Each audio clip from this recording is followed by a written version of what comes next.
Picking something to do, easy. Sticking with that thing to do for the long term actually turns out to be difficult. So I'm going to talk about the thoughts I'm having around this, how it's relates to my life, and other things that I'm seeing in the world in today's video. Now, if we've never met before, hi. My name is Duncan Alderdice, and in this series, I make short videos in the morning as I walk and talk through the thoughts I'm having as I try to put my life back together again. And if I saw you yesterday, welcome back. All right, so sticking with things. The thing that's most top of mind is sticking with this daily practice of me making these videos. Okay, so that's something that I'm enjoying and I've done before. Now I'm doing this extra difficulty one of like once a day rather than just 5 times a week.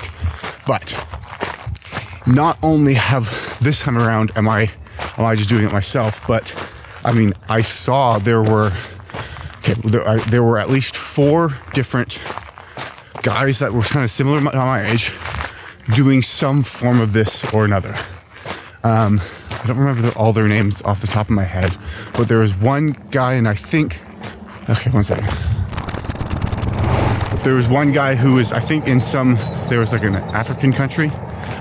There's another guy who is in Spain, another guy who is based in the US, and another guy in the Ukraine. Now, Christian, the guy in the US, he was doing well, but then he stopped for a while. And then I've seen him, he came back for like one day, but then I haven't seen him post since. And so it's like, oh, okay. So like it was going to be daily, and they're cool, wanted to root for him, but then it stopped. So like you don't have insight into that anymore. The guy from Spain, he was doing it daily to begin with, and both of these guys were like, the challenge was less of a trying to put my life back together, but more like following Alex Hormozzi's advice until they hit insert MRR goal, like 10K or 100K MRR, monthly recurring revenue. But then he seems to have switched to more weekly and then monthly. That's a guy from Spain. I think he's Spanish. He has an accent that I'm not sure of. I think it's Christian. Anyways, but guy from the African country, again, I don't know that for sure, but that's the sound of the accent, I think. He was doing, it seemed like once a week, but then has kind of transitioned to more once a month. I haven't seen the same sort of success in terms of the things he's talking about or the view count, so he might have just gotten discouraged and kind of stopped doing what it was. Whereas I saw Christian, who was the guy in the US who was doing it for a while, he had like one video when he did the cold calls on the video that got up to like, is there someone out there? Yeah, there's someone coming in that direction, so whatever. He got up to like 5,000 views on something. So that's why I was surprised when he decided to stop. And then the guy I was talking about from Spain, I think, he seems to, no matter what, have like a decent, like 500 to 1,500 views per video, no matter what. So he's got a core following on that. But the guy who actually has been able to stick with the daily practice and holy fuck, there's a lot of cars today. Guy who's actually been able to stick with the daily practice, irrespective of whether or not the view count gets high, is my guy from, I think his name Dior. I think I remember what in his name on YouTube there's a Dior. I hope. But he's been doing it. Like, that's the guy from Ukraine. He's been fucking killing it in terms of staying consistent with it and doing it. And it's interesting because he's not getting incredible views on the videos, but he's still showing up. And he doesn't talk great English, but he's still showing up and doing it. And he also was like running an outbound agency. And at first I didn't understand how he could be running an outbound agency, and like, no disrespect, but I mean, how are you running an outbound agency if you don't speak English very effectively? Hold that thought, I'm just gonna wait for this car to go by. Because if you don't speak English as effectively as you could, and it's not to say that I can't understand him, I can understand him fine, but it's if you gotta be like 99% perfect on a cold call. Like, you can't get away with 60% accurate. but then he's doing cold email. I saw the video he did the other day where he said, last month I sent 10,000 emails. Here's what I learned. And it was like, bro, there's a stream. But I actually was interested in what he had to show and actually learned something from it, seeing that, like, I guess he was using Instantly, and in order to get past the spam filters, you can have it sort of randomize what is contained in the cold email, even though it might just be sort of the same thing. Just, okay, well, that's something I can apply to myself. I took from that the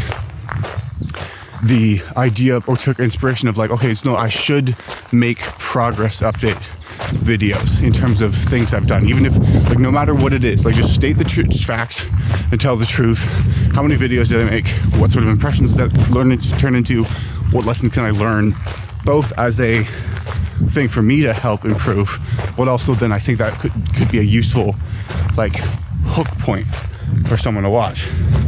Again, though, and then back to the main topic that we're sticking right here, is I've seen myself, 1, 2, 3, 4 other people do this, do some form of the daily update thing, and only 2 of the 5 are still doing it right now, which I think is a point that I take to remind myself that although what it is that I'm trying to do is simple, it actually has a degree of difficulty to it. And then in addition to that, I'm not having those 500 or 1,000 day or big view count videos that can, like, really energize me. Also, there's a truck coming, so 1 second.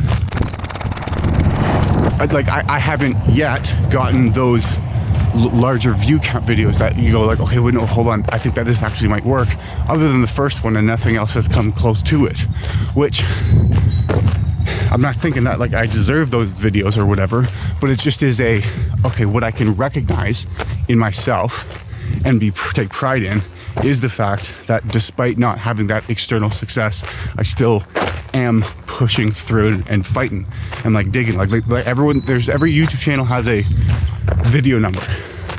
Like that. It just, I don't know how many videos I need to make to get the first one that gets 10,000 views or whatever. What I do know is I haven't made enough in order to get that. So I just got to keep making, unless I just want to give up, but I don't want to do that. But then, so I can see other people in my sort of situation running into the same sort of issues of, like, okay, well, you're not having the success you might not want to. It actually is turning out to be difficult to create a video for each day. So then again, there's a bunch of different problems that come into place that I'm recognizing that I have done in order to ensure that the daily practice becomes a sustainable daily practice. Like having the 2-week buffer that I have, like, rather than posting that same day. That way I can kind of do a bit of catch up. But I think this is more just the message and takeaway is picking something to do. You get excited at the beginning, and then you have a bit of momentum.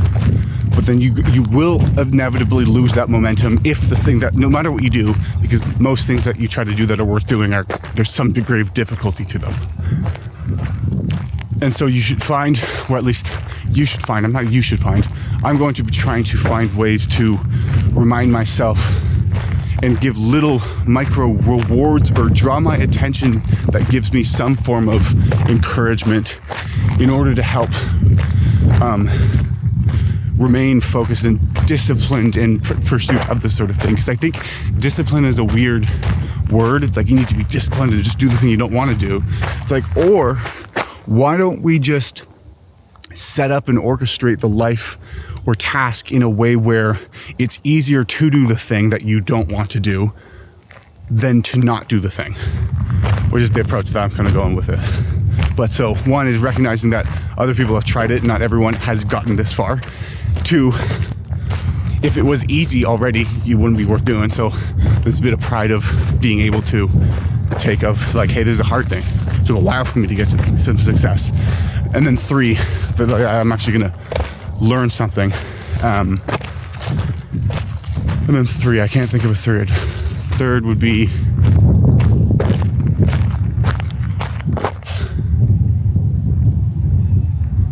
Third, I think would be, no, I need to wrap something up. Third would be,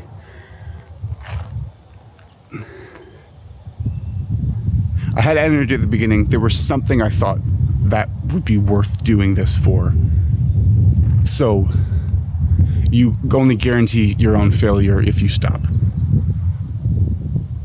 It's like I want it to be difficult. I don't want to get a lot of views for the first 700 because then I can say that once I then do. It's like I had to fucking go through the trenches or whatever. But yeah, so if you're still watching at this point, appreciate you watching until the end.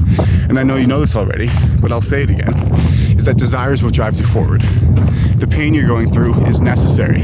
That is why you need to believe in yourself, because you're more capable of doing great things than you give yourself credit. Lean in, aim up, and move forward. Yes, you can. Yes, you will.